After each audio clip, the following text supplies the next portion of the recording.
science fiction and classic comedy.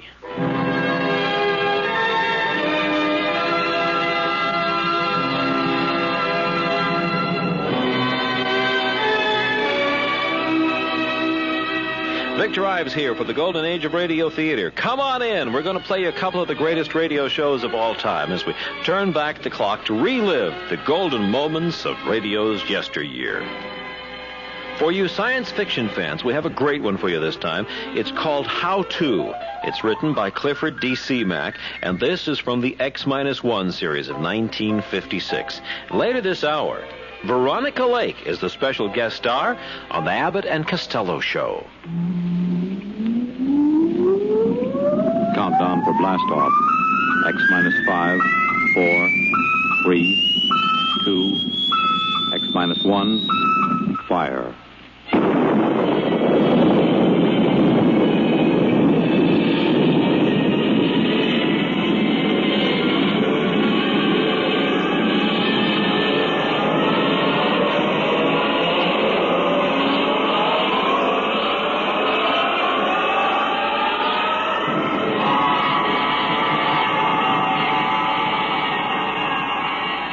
From the far horizons of the unknown come transcribed tales of new dimensions in time and space. These are stories of the future, adventures in which you'll live in a million, could be years, on 1,000 maybe worlds. The National Broadcasting Company presents X minus 1.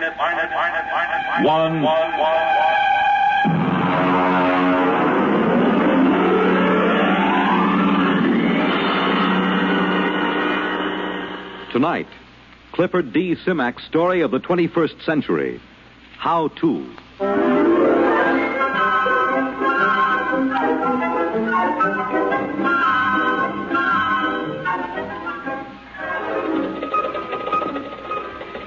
Build your own three-dimensional color TV set. Complete kit, screwdriver assembly in 3 hours. Nah, I've done that.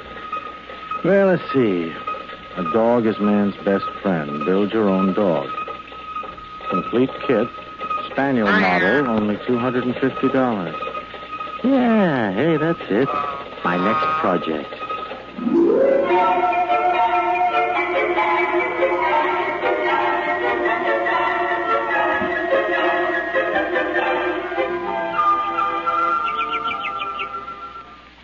Is that you? Yeah. Where are you? Out on the terrace. I'm just finishing a landscape. Oh, hi. Yeah, Grace, look, did it come? Don't kiss me. You'll get all full of paint. I wasn't going to. Where's the package? Well, they set it against the side of the house. Over there, see? Oh, it came, huh? I want to look at it. I would have put it down in the basement, but I couldn't lift it. Hey, this is pretty heavy for a spaniel.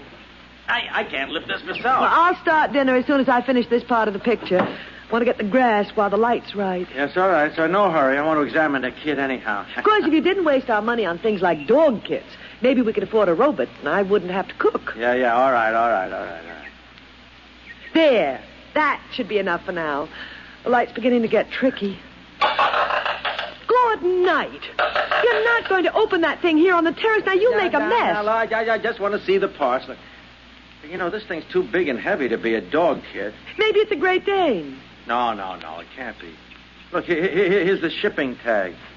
From How To Kits, Inc. to Gordon Knight. One dog kit, spaniel model, $250, paid in full. Great Dane cost $350. Well, all I can say is that must be the world's biggest spaniel.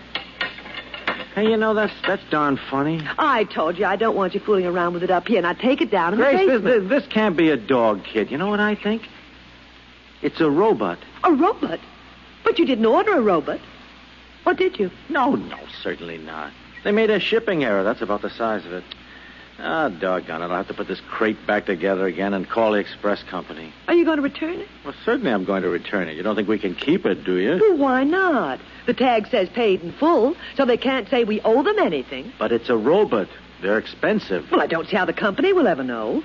When inventory time comes around, they'll be short one robot and long one dog. Of course, I've always wanted to put together a real robot. Lord knows when I'd get another chance. Then it's settled. No, it is not settled either. I tell you what, I'll put it together just to see what it's like. But I won't activate it, see? I mean, I'll disassemble it right away and ship it back to the company.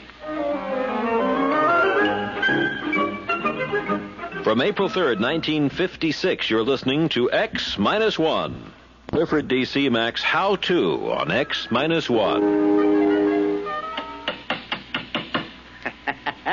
Well, there we are. And Grace, look at it. Isn't that a beauty, though? You finished? Well, all but the activating. Oh. Grace. What? You know, I was just thinking, how do I know I've got all the parts adjusted properly? I haven't the remotest idea. No, well, I mean, the only sure way would be to test it. You mean activate? Well, only for a minute or two, you understand? I mean, just to be sure. Then what? Well, then I'll disassemble it, naturally. Well, all right. As long as you don't take too long. No. I'll have it in a jiffy. Now, here, look. Oh, you see, all I have to do is just put on the activating plate and turn this lock nut in like so. Now, wait a minute. Just adjust the automatic current control. Uh-huh. Yeah, there. Now, that should do it. Now, stand back, and I'll turn it on. Well, I hope it works. Oh, it'll work. I followed the directions to the letter. You ready? Now. It works. Yeah, I'll have to oil that joint. Wait. Grace, it's moving its head. Pete, you back yet? My name is Albert. I am a robot. What is there to do? Well, it certainly has a nice voice. Now, take it easy, Albert. Just sit down and rest, and we'll have a little talk. There's no need to rest. I was made to work. Well, as long as it doesn't need to rest, I can think of 100 things for it to do. Now, there's the house and the garden and the lawn. No, look, Grace, I wonder if he could learn to cook. A robot can be taught to do anything a person can do. Oh. No, hold on a minute, Albert, please, and listen to me. We can't keep you, you understand? I mean, you were sent here by mistake. But, I mean, as long as you're activated, there wouldn't be any harm in letting you do a few things. I can do anything. Good. The whole house needs a thorough cleaning. Grace. Then, of course, I'd like some new drapes for the study. No. And the kitchen hasn't been painted for 4 years. Then there's that leaky faucet. Oh, Lord. Well, what's the matter? Attachments. There aren't any. Look, he can't do all that stuff without attachments. They cost almost as much as the robot itself. Don't worry about attachments. Just tell me what's to be done. Well, you heard my wife. Oh, what about your grounds? Oh, I got 100 beat-up acres that need attention, but of course I realize that that's too much work, huh? Don't worry about a thing. I can fix it for you. I will make the necessary equipment. Make your own attachment? Don't worry about a thing. Yeah, but how? Oh, for heaven's sake, stop arguing with him and let him get to work. I'm not arguing.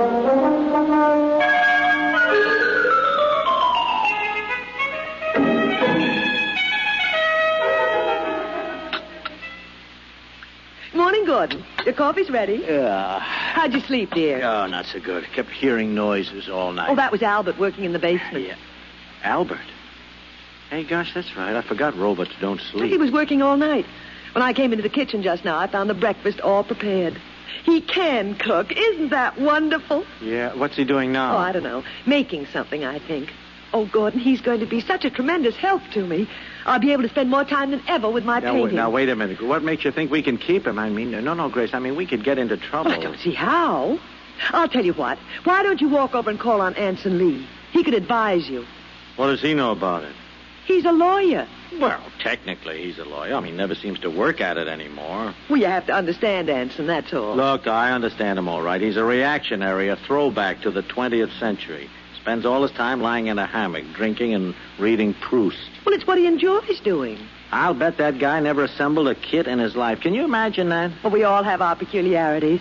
Just the same, he could give you legal advice. Well, all right. I'll go over after breakfast if it'll make you feel any happier. Pass the cream.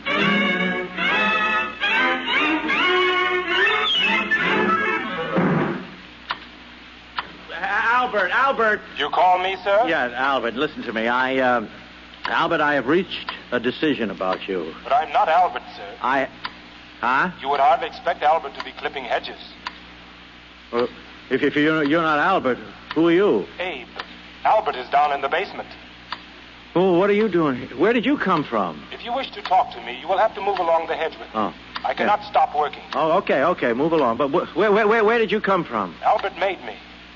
Albert made you? And now he's down in the basement working on Alfred. Alfred? Another robot? Certainly. That is what Albert is for. He makes robots. Oh, no.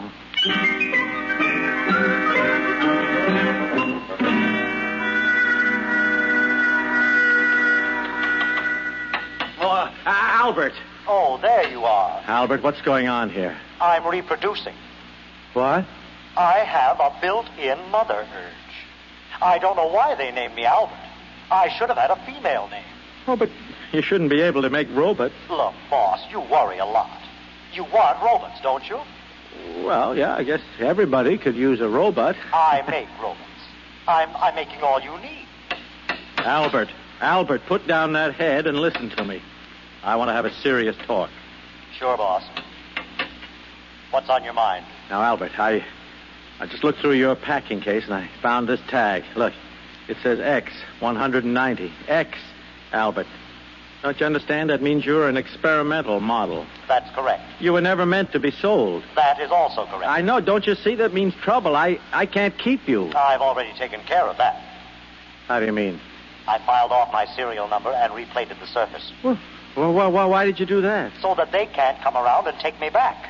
They made me, and then they got scared and shut me off. But you're not afraid of me. I'm not. You assembled me and let me go to work.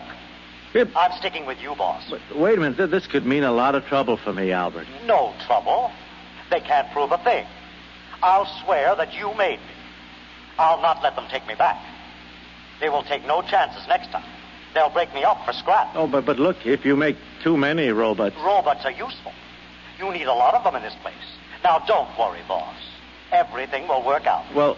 I'll take good care of you. Yeah. Now, I must go back to work. Adalbert is nearly finished.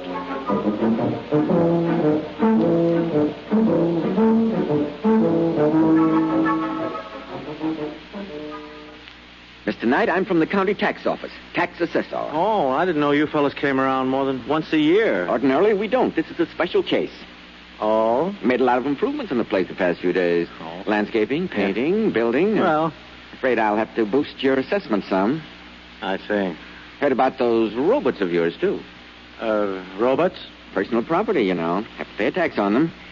Just how many have you got? Oh, one or two. I've been counting. They move around so fast I can't be sure, but I estimate the number at 38. That right? If you say so. 38 it is, then. They cost $10,000 apiece. I'll assess them at 5. That's $190,000. Oh, no. Hey, that's pretty steep. But I'm going easy on you. By rights, I should only allow you a third for depreciation. Well, that's it, Mr. Knight. $190,000. Wait. We'll send you the bill with your quarterly statement. But... Good day. Good day.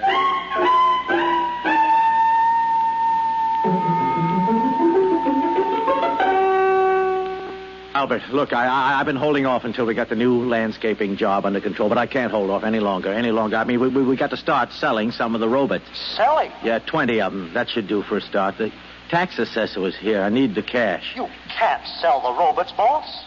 Why can't I? Because they're my family, my boys. Named after me, all of them. Albert, I'm sorry, but that's ridiculous. They're all I've got, boss. You wouldn't sell your own children, would you? Well... All their names start with A, just like mine. Abe, Adalbert, Alfred, Adam, Aaron, Anton, Axel. All right. Don't go through the whole roll call. I mean, the point is I need the money. Don't you worry, boss. I'll fix everything. You have nothing to worry about.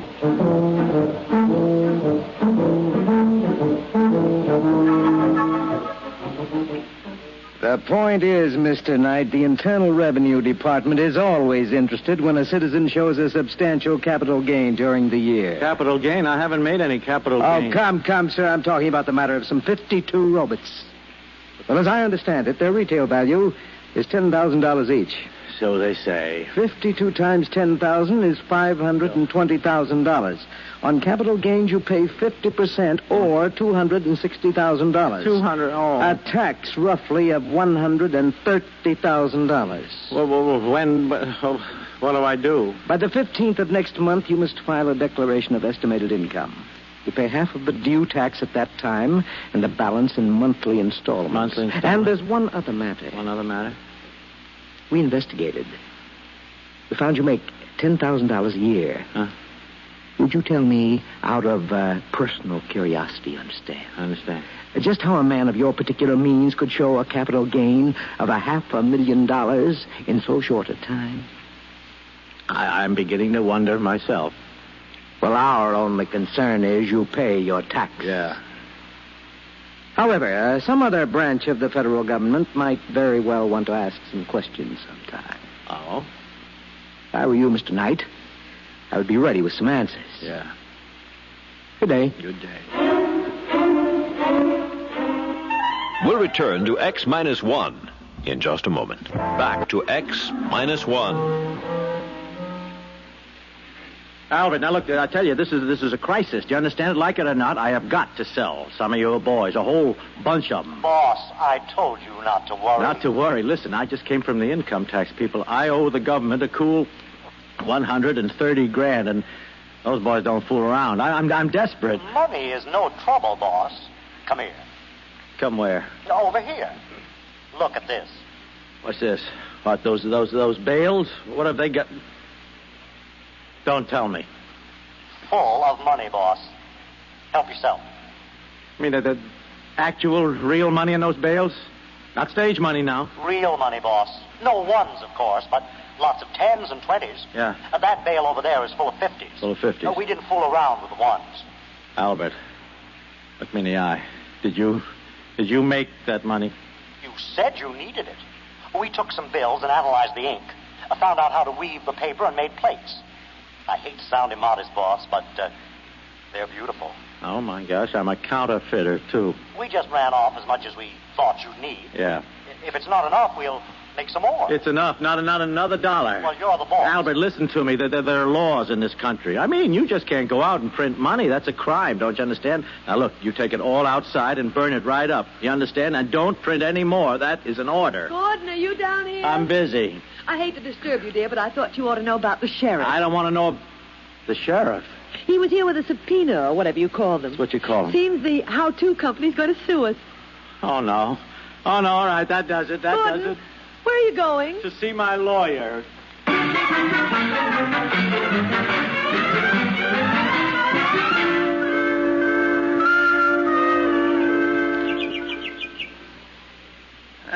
Offhand, old man, I'd say you were in quite a jam. I didn't have to walk all the way over here to find that out. The point is, Lee, what in the name of heaven can I do? Well, first, you'll have to file a declaration of estimated income. Even if I can't pay? Well, especially if you can't pay. Oh? Technically, then, you haven't violated the law, and all they can do is to try to collect what you owe. Yeah. They'll probably slap an attachment on your bank account. What bank account? I'm broke. Oh. Well, then I'd say your major worry is the how-to company suit. Yeah. Now, if I were you, I'd settle it out of court. Out of court? Mm-hmm. They might call off the action if you returned all the robots. Albert says he'll testify that I made him. Well, Albert can't testify. As a robot, he has no standing in court. Mm-hmm. No, you better give them back and get what terms you can. No. I won't do it. Huh? I won't. Don't you see? They don't want Albert back because they can use him. They want to break him up to maintain their robot prices. Don't you see? It might be 1,000 years before his principle is rediscovered, if it ever is. Would that be bad? I don't know. Only time will tell that, but, I mean, you could say the same thing about any great invention. Look, no, I will not let them destroy Albert. Yes, I see your point, Knight. And I like it. You like it? Uh-huh. I'll take the case. Now, of course, I ought to warn you, I'm not a very good lawyer. I know. I don't work hard enough at it. But I do have a chance, huh? In all my practice at law, Knight, I never saw a man who'd gotten himself as fouled up as this. No. I'd say your chances are nil. Yeah. Boss? It's Albert. Boss, I heard about the suit. Yeah, it's all right, Albert. Mr. Lee here is going to handle our case. We robots want to help. I'm afraid there's not much you can do. Oh, yes, there is. I'm building a lawyer robot He's building a lawyer robot. with far greater memory capacity than any human, and with brain computers that operate on logic. And that's what law is based on, isn't it? Logic. Well, so I've heard. But it won't work, Albert. To practice law, you must be admitted to the bar. To be admitted to the bar, you must have a degree in law and pass an examination. And although there's never been an occasion to establish a precedent, I suspect the applicant must be human. Lee, wait a minute. What about law clerks? I mean, they don't have to be human. Well, I'd say that was completely true. Yeah, then Albert's robots can be clerks. Mm-hmm. Well, could be. See what I mean? Yes. It's never been done, but there's nothing in the law that says it can't be done. Then it's settled. I'll make a dozen to start. Each one will be an expert in one phase of the law. Boss, you're going to have the most powerful battery of legal talent ever assembled under one roof.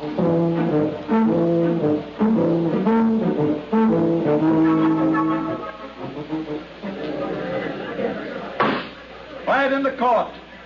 Mr. Lee, what is the meaning of this outrage? What outrage, Your Honor? Those robots sitting at the defense table. These, Your Honor, are my valued assistants. Robots? Yes, Your Honor. Take them away. They have no standing in this court. If Your Honor will excuse me, they need no standing. I am the sole representative of the defendants. My client is a poor man, and he is opposed by the most formidable array of legal talent money can buy. Now, surely the court will not deny him whatever assistance he's been able to muster. This, sir, is highly irregular. If it please Your Honor, I should like to point out that we live in a mechanized age. The court clerk uses a machine to take down the transcript of these very proceedings. To my certain knowledge, no court has ever challenged the presence of such a device as an aid to the furtherance of justice. Now, if Your Honor can point out anything in the law specifically barring these robots from the court... That's ridiculous, sir. Of course there is no such provision. At no time anywhere did anyone dream such a contingency would arise. In that case, sir, I ask the court for a favorable ruling. Mr. Lee, as you point out, there is no precedent for my ruling in any way but in your favor. Therefore, sir, with reluctance, I do so at this time.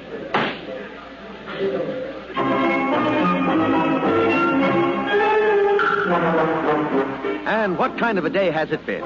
It's a day in which a new kind of trial has suddenly captured the imagination of the public. A trial in which a man accused of misappropriating a robot has brought into court a whole battery of robots to aid in his defense.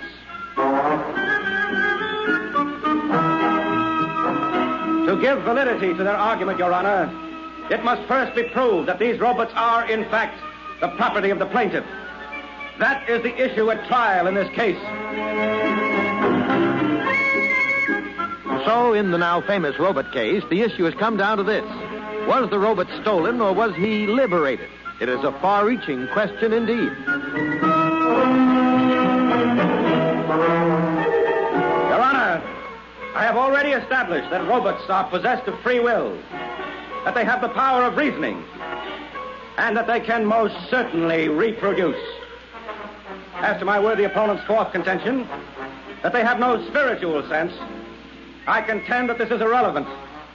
There are agnostics and atheists in the human race, and in general, no one has denied them their full rights on this count. And so the trial has at last come to its end. The whole nation, indeed the whole world, awaits the momentous decision which must be handed down. In Washington, D.C., Treasury officials have been meeting steadily for a week to find some way to avoid the loss of the enormous taxes on robots in the event the decision rendered is in favor of the defense. One high government official has said that if robots are declared free and equal, it means they must be given full citizen rights under the Constitution. Already, the chairmen of both major political parties are mapping campaigns to corner the robot vote.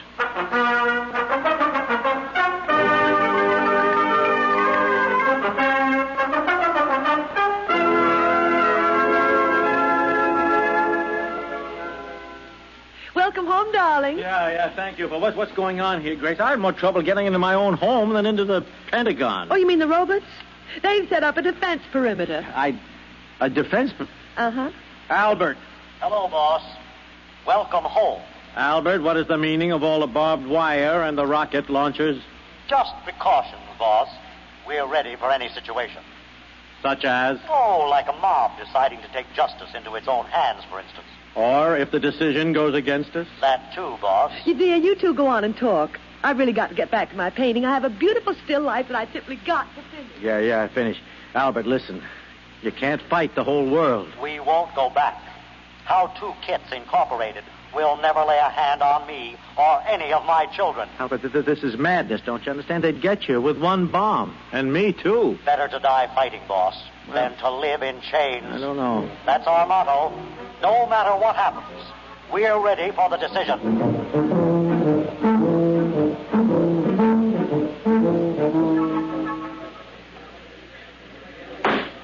The court is ready to render its decision.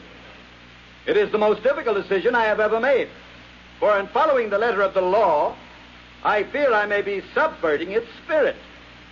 After long days of earnest consideration of both the law and the evidence as presented in this court, I find for the defendant, Gordon Knight. I cannot rule otherwise. May I add that this ruling, in spite of the fact that I myself made it, outrages my social conscience.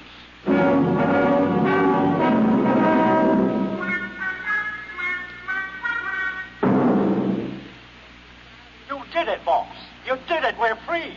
Yes, Albert. We sure did it. Where's my wife? In the studio, painting.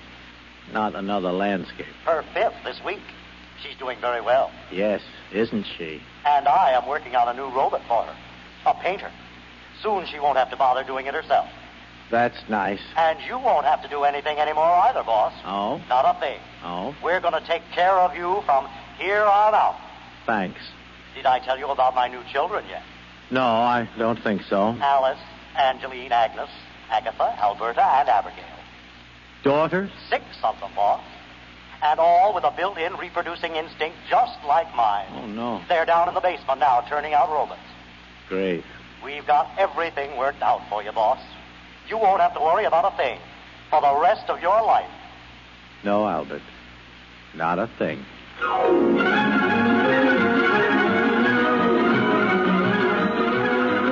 From April 3rd, 1956, the Golden Age of Radio Theater has presented the NBC program X-1. You know, we get a lot of requests to broadcast many shows on the Golden Age of Radio Theater, which unfortunately can't be cleared for radio, but are available for non-commercial home use on cassette tape.